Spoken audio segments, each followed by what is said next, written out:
Alright guys, part 3 of 5,642 to come, probably. Now I did want to mention one thing while I was talking about the elevator earlier, is I did contact Dynam.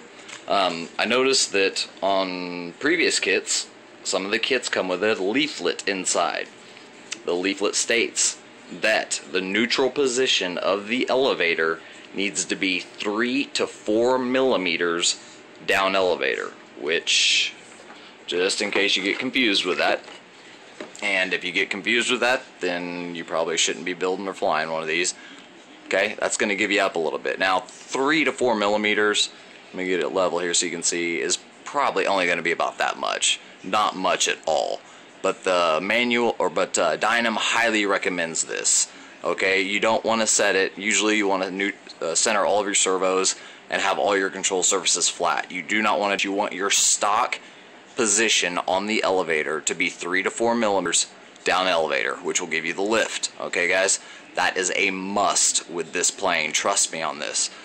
You want a little bit of up elevator. Regardless of how you do your CG, this jet, for some reason, whether it's a design flaw or what, I don't know, usually wants to nose down, okay? And if it doesn't, even if it flies straight, when you kick the throttle off a little bit, it's going to nose down on you a little bit.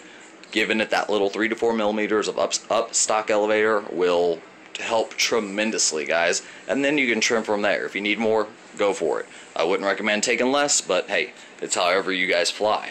Now, I'm going to come up with a video, and this one I probably won't get to till tomorrow, but we're going to do some EDF work on this, some of the duct work. Now, first thing, guys, now I've taken these things apart before. These ducted fan units are not glued in any way. They simply fit in the glue, or they simply fit in some grooves, and the nacelles, which are the canopies here, the nacelles are, you're able to take these apart and pull it off and access the fans. Now, there is a factory problem here, and I'll try and find the worst side so I can show you. Okay?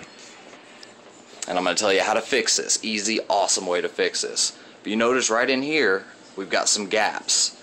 Now, if you get a light and you shine it through there, you can see light through the seams on both nacelles. Okay? This is going to first disrupt intake on the engine, and it's also going to really disrupt your exhaust. Okay? Now, the nacelles are short on these. Okay? So if you want to do a thrust tube, use the FSA formula, mathematical formula, come up with your dimensions that you're going to need. Usually it's no less than 83% of the diameter of the fan, and create a little thrust tube inside if you want. Now remember, that's going to give you more speed, but it's going to give you less thrust. Let's see. Now, so what we're going to do, now the easy fix to this, guys, to cover up that seam without sealing it up and not being able to get back into it, okay? I'm going to show you a product here that I use and I've had tremendous success with. Let me grab it here. I just went actually and got another tube today, so I was running out. It's right here. Hope you see it. It's called DEFCON adhesive, and basically all this is a clear, basically it's clear silicone, but it's foam safe. It will not eat through your EPO, as there are some silicones out there, some sealants that you can get at the hardware stores and stuff that will eat foam. This one will not. DEFCON all-purpose clear silicone adhesive and sealant. Now, the way we're going to take care of those cracks in the side and totally eliminate any air coming in or out of those, okay, without permanently sealing these, so anytime you need to get to the fans, you still can. What you're going to want to do, guys, okay, is you're going to want to take the nacelle tops off. You're going to unscrew all 7 screws. There's 7 screws total. Remove this, okay? Then you're going to want to get some wax paper, and you're going to want to lay wax paper along the bottom seam. I choose the bottom. You can do bottom or top, however you want to do it. Wax paper along the bottom, on this side, on the inside, or I'm sorry, on the inboard side. On the inboard side and on the outboard side of both nacelles, from the front all the way to the back. Lay some wax paper down. Okay? Tape it down a little bit if you need to. Now, with your nacelle top still off, you're going to want to run a bead of the silicone across here. Okay? This will be your permanent surface that will have the silicone bonded to it. Now, once you have your bead down there, on top, put your bead on the top nacelle, wax paper on the bottom, okay? Mount everything back on there and screw it down as if you were going to go out on a flight. Remember, do not take the EDF units out to do this. You want this to fit exactly like it's supposed to fit if you're going to go out and fly. Now, give this a full 24 hours to cure, guys. This is an important little step. But once you're done, once that's cured up, you can come in with a very sharp knife and just cut off all the excess. Do not try and remove the excess when you first put it on there, and you will get squeeze out. That's what the wax paper is for. The wax paper also makes sure that it does not come in contact with the bottom of the nacelle. So basically, when it's cured, come back in here, clean it up. This side, once again, both sides of both nacelles here. Now, once that's cleaned up and you've taken your undo your screws again, and it will simply pull right up, okay? Remove the wax paper, and just an example, when you put it, after you remove the wax paper and you put it back down, you'll notice that that silicone that you put in here creates a perfect gasket seal. There will be no air getting in or getting out.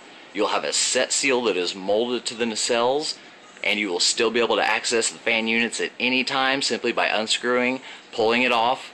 The bottom part where you had the wax paper will have no silicone on it. The top part where you did not have it will have your silicone gasket. Problem of the crack is completely solved. This also works on seating wings if you have a gap in your wings. Silicone works great on that. Use a clear silicone. It looks good, you can't see it, and it completely seals that off. Now, sticking with the units, guys, you're going to want to balance your EDF units in this. You don't have to, but you're going to get a lot better performance.